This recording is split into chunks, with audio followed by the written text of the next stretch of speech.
Jadi itu beberapa kisah saya tentang Clara. Yang bagian yang terakhir yang ingin saya tambahkan, dunia sastra kita ini kan dalam periode terakhir-terakhir ini sebenarnya agak tidak memunculkan orang-orang dengan karakter yang kuat.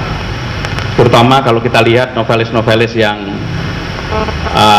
laki-laki atau pria, itu saya tidak menemukan ada yang kuat. Kalau kita lihat baca misalnya Fira Basuki, kemudian Ayu Utami, Jenar, Dewi, itu kan ada sesuatu yang mereka memberikan warna.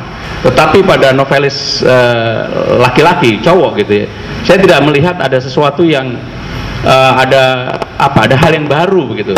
Konstruksinya selalu hampir seperti ketika Azadi menulis novel gitu ya, seperti kemudian Arswendo. Jadi pola-polanya masih pola-pola yang seperti itu. Padahal novelis-novelis perempuan dia selalu mempunyai message yang berbeda-beda. Antara Ayu dengan Clara kan sangat jauh sekali gitu ya spektrumnya. Tetapi kan memberikan ruang bagi dunia kesusastraan kita untuk orang mempunyai pilihan yang beraneka ragam. Saya memimpikan suatu hari mungkin di antara teman-teman sekalian yang memang penggiat ataupun juga komunitas sastra ini, mudah-mudahan bisa muncul karya sastra, jangan kayak Paulo Coelho, tapi minimal karya-karya sastra yang ada pesan moral yang kuat, yang terutama hal yang berkaitan dengan kegelisahan kita pada perkembangan kita.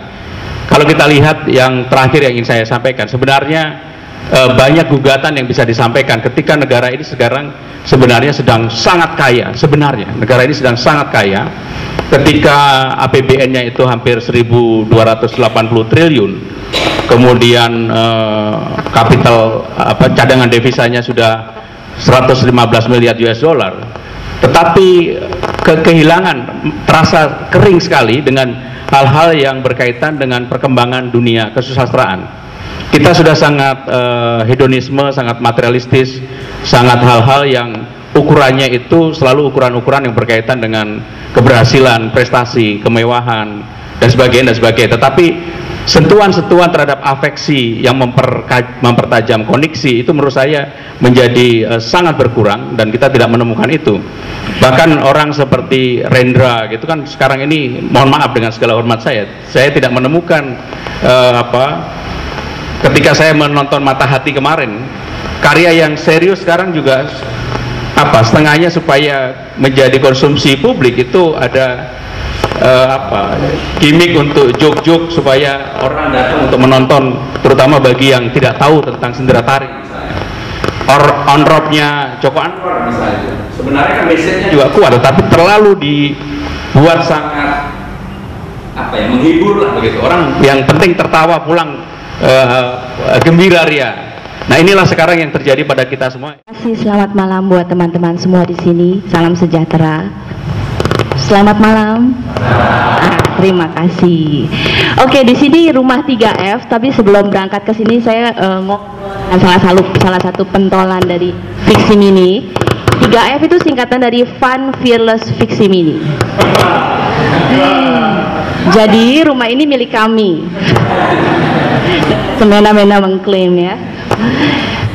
Oke, saya juga sebenarnya cukup kaget waktu tahu-tahu suatu hari di Twitter saya disapa dengan bapak yang sangat terhormat ini. Saya ke mention Twitter saya dan mengatakan bahwa apa kabar Mbak Clara, saya pembaca buku-buku Mbak Clara. Syok itu. Wah. Kalau disapa sama anak-anak ABG, sama anak-anak Ababil, Mbak Clara fallback dong gitu ya. Atau Mbak Clara gimana sih caranya jadi penulis? Ya, saya udah biasa tiap hari menghadapi itu. Tapi ini tiba-tiba ada seorang bapak yang sangat terhormat yang saya sering lihat wajahnya di koran, di media-media lain, dan di televisi juga, tiba-tiba menyapa saya seperti itu. Mulanya saya memang mungkin dia membaca sebagian buku saya, karena memang itulah yang terjadi, karena buku saya cukup banyak gitu, dan gak semua orang yang bisa membaca seluruh buku-buku karya saya.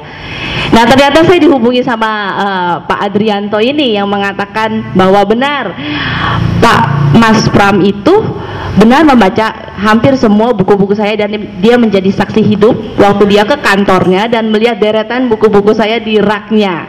Nah, disitulah saya mulai percaya, dan apalagi kemudian mendapat kehormatan besar sekali diundang ke komunitas 3F ini dan duduk bersama-sama Pak Pram sebagai pembicara.